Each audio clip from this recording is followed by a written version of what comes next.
சனிக்கிழமை ஓய்வு நாள் இருந்ததுனால வேக வேகமாய் அந்த பிலாத்துவின் இடத்தில் உத்தரவு கேட்டுக்கொண்டு சிலுவையில் தொங்கின ஆண்டவரை இயேசு கிறிஸ்துவின் சரீரத்தை பெற்றுக்கொண்டு அங்கே நிக்கோதேமு கொண்டு வந்த அந்த வாசக திரவியங்களை உடனே போட்டு அடக்கம் பண்ணிட்டாங்க.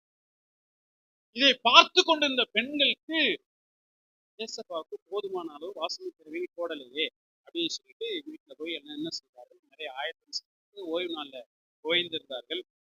அவர்கள் ஞாயிற்றுக்கிழமை அதிகாலையில என்ன செய்தார்கள், இருட்டோட எழுந்து அந்த கல்லறைக்கு வர்றாங்க. வாசனை திரவியங்களை போட வந்தார்கள். கவனிங்க, இந்த பெண்கள் தேவனிடத்திலிருந்து ஏதாவது ஒன்றை பெற்றுக்கொள்ள வேண்டும் என்று சொல்லி வரல, தேவனுக்காய் இழக்கும்படி வந்தார்.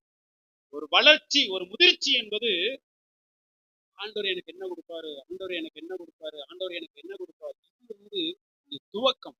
ஒரு வளர்ச்சி, ஒரு முதிர்ச்சி என்பது தன்னுடையதை தியாகம் பண்ணும்.